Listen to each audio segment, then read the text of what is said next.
Dad, how much longer before we get there? Today we talk about that age-old traveling question, are we there yet? Guys ready?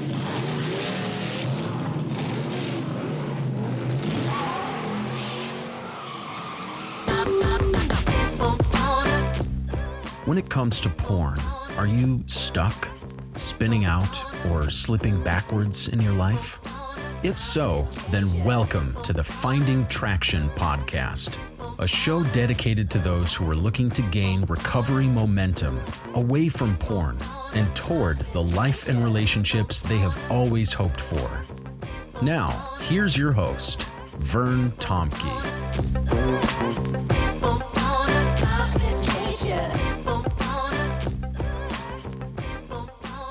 Well, I want to talk about that question, are we there yet? And put it in a little bit of a different way when it comes to recovery, because I get asked this question lots of different times in different ways. And the question is, how much longer will it be before I am over this struggle with porn? It's a great question. I'm not sure you're going to like my final answer, but to introduce that question, let me just talk about a term that some people like, some people hate, and some people are not sure about, and that's the term addict. Because that kind of is around this question of can we get past being an addict, or is that just a stage, or are we there yet? When are we going to be over this? And some people hate the word addict because it feels too terminal. Like there's no hope for change. You're never going to be over this. It's a life sentence. Once an addict, always an addict.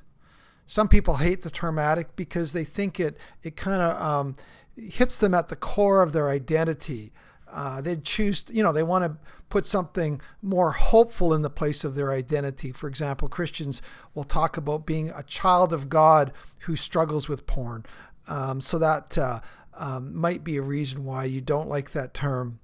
I kind of fall somewhere, between the two terms of hating it and loving the term. I like the way that my pirate friend Nate Larkin puts it. He describes himself as a recovering porn addict. And that has an element of hope and change, but it also has an element of humility and what is really taken place and what still goes on, I guess.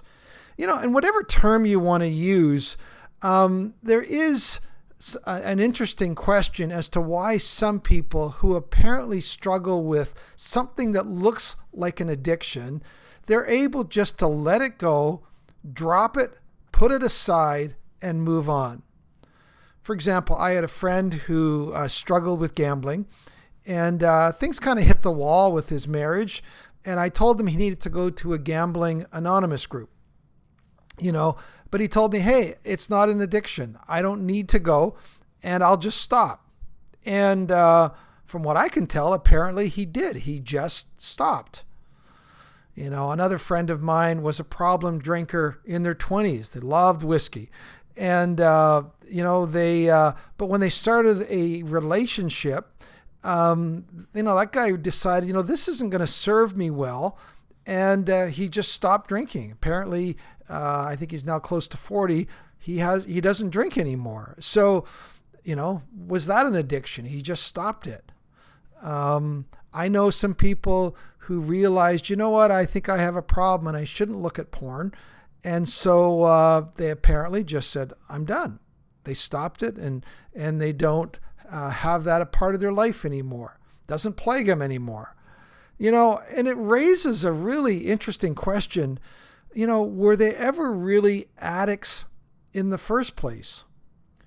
If quitting was part of their ability, maybe they weren't addicts. I mean, after all, isn't the definition of an addict someone who has unsuccessfully tried to quit over and over again? So maybe we should fine-tune the question. If you struggle with porn as an addiction, how long will it be before you are over this struggle with porn? So now I'm doing kind of narrowing it down to people who would see this as a real addictive struggle. One of the ways I answer that question, are we there yet, or how long is it going to be before we get there?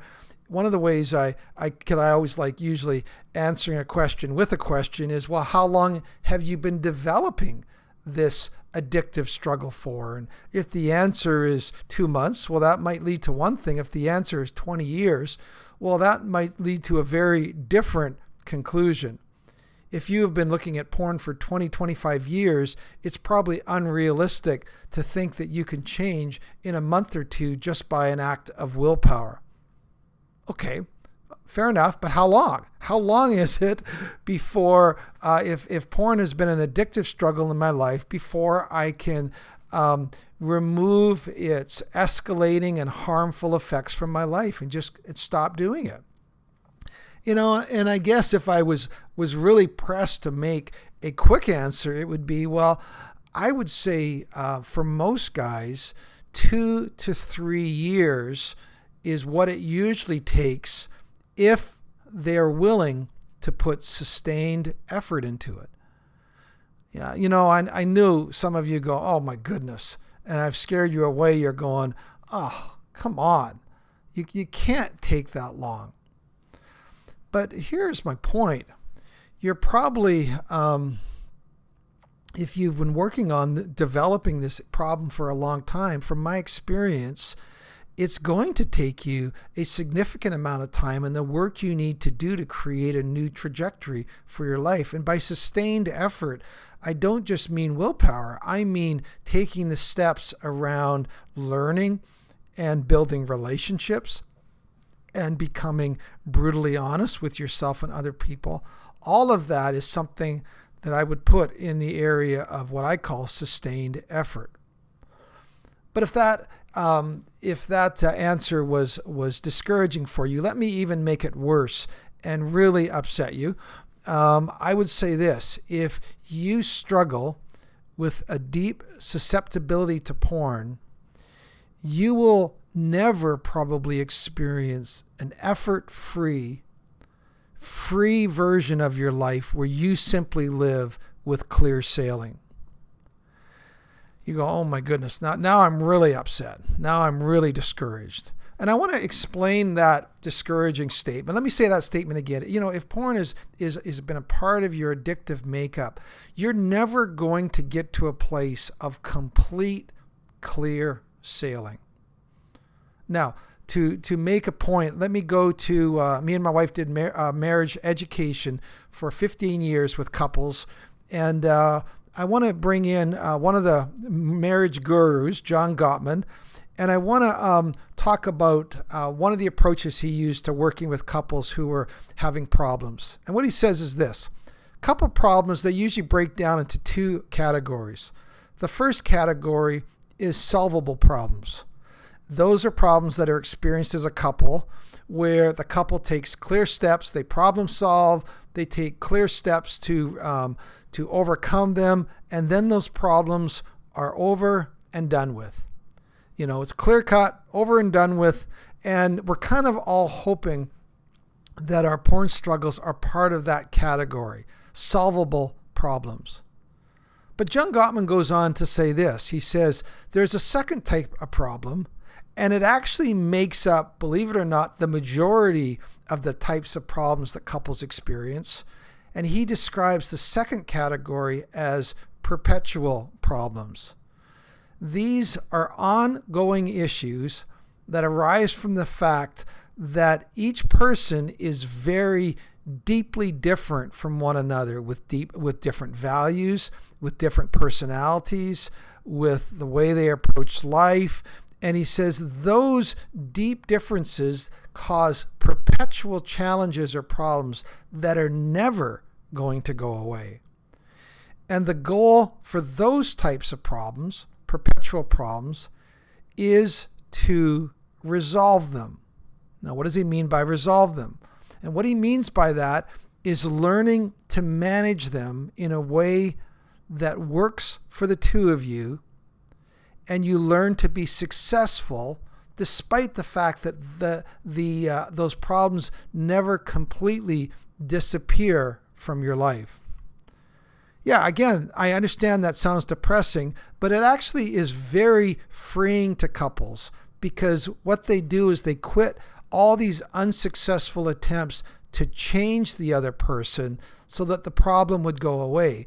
They learn to, in one sense, accept that these are our deep differences. They learn to come up with solutions and strategies so that they can manage them.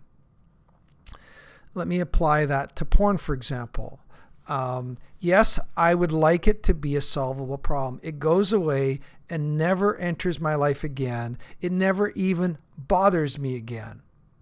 And I know many of you are still looking for that silver bullet 10, 20 years into recovery, where it basically doesn't even have any appeal to you anymore, and maybe there's people like that. I haven't really met any of them. Instead, I would say this: it's better to see it as a perpetual problem, something that you can manage and resolve in a way that doesn't take you out, that you can learn to grow through, and you can learn to develop strategies to deal with. So let me give you an example of this one. What do I mean in the real life? So the example I want to give you is, for example, someone who struggles with type 1 diabetes. Now that's, of course, the worst kind. And this is the type of diabetes that requires daily insulin shots. Did a quick Google search and it told me this: most people with diabetes need at least 2 insulin shots a day. I can't imagine. Some people need 3 to 4 shots for good blood sugar control. Again, that's just totally, I can't imagine having to deal with that on a daily basis. You say, okay, well, maybe they shouldn't take it. Well, what would happen to a person who is a type 1 diabetic who doesn't take their insulin? Well, quick Google search, and this is what it says. The risk for people with type 1 diabetes for not taking their insulin is quick death from DKA. That's insulin deficiency exacerbated by illness, stress, dehydration. It only takes days to progress, and it is worsening over a day or 2 or 3. So it gives you a week or so, plus or minus, maybe on the outside 2 weeks before you're dead. And you go, wow, no wonder a diabetic is willing to put a needle in their arm once or twice a day. I can't imagine that, but, for a diabetic, that is what they need every day to manage their illness. So let's say, for example, I am a type 1 porn addict. What do I mean by that? Well, I have repeatedly and unsuccessfully tried to stop on my own. I have developed porn as a best friend, as an overarching medicine for all the various emotional triggers in my life. It's embedded itself in a way that has had escalating and negative effects on my life. I am a type 1 diabetic. I am a type 1 porn addict, for example. I would say that in general, I think that's an accurate summary of me, and probably most of you if you're listening to this. Even today, having been not looking at porn for 4+ years now, I would say this: rarely a day or 2 goes by where I don't still think of acting out. Most days there's 10, 15% part of my brain that still seems to be looking for an opportunity to find porn. Just one last glance for old time's sake. Again, I'm just being honest with you, that I think still is a part of my reality. So what do I need to do as a type 1 porn addict, a recovering porn addict, right? Well, I need to go into my medicine cabinet once or twice a day and get out my insulin and my needle. You say, oh, okay. So what kind of insulin are we talking about here? Well, these are some examples of insulin in my life. I I have to get up every morning and reconnect spiritually with God. I have to get up and every morning, am I still a child of God? Does he still have a plan for my life?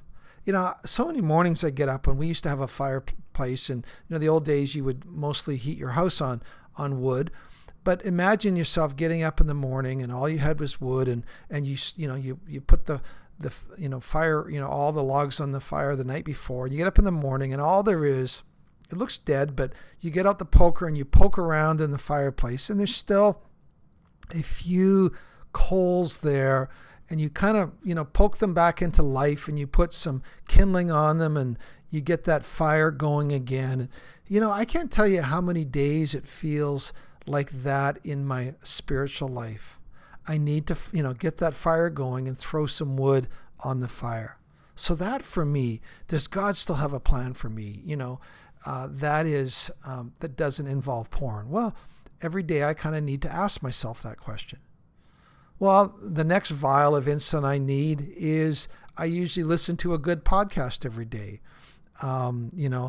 So I know God still would desire this part of my life, but do I really want to continue this road of recovery? And some days, I'm not so sure. And as I listen to a good podcast, whether it's Porn-Free Radio, Pure Sex Radio, Restored to More, Pirate Monk Podcast, Pure Desire, Finding Traction, whatever it is. I don't know about that Finding Traction guy, but the other guys are okay. I would say this. It helps me get my head, my will, my emotions back in the game. It's an insulin shot for my day. Yes, that's still what I want for my day. And then maybe the third vial of insulin that I take is reconnecting and intentionally connecting with life-giving relationships. Sometimes it's giving to somebody who's in trouble or reaching out to somebody. Sometimes it's receiving, getting help and support from other people. And all of that gets me through another day. So, can I go a day without insulin? Yeah, sure. Can I go 2? Well, at that point, I'm starting to feel a little bit unsteady on my feet, or, wobbly, as I put it on an earlier podcast. Maybe this podcast doesn't feel nearly victorious enough for you, and this episode especially. Maybe it sounds like I'm feeling a lot more tenuous than you'd like, or struggling than you'd like. But personally, I guess I would rather practice intentional steps of humility than experience some sort of bravado that leads me in an area where I put myself in a vulnerable situation.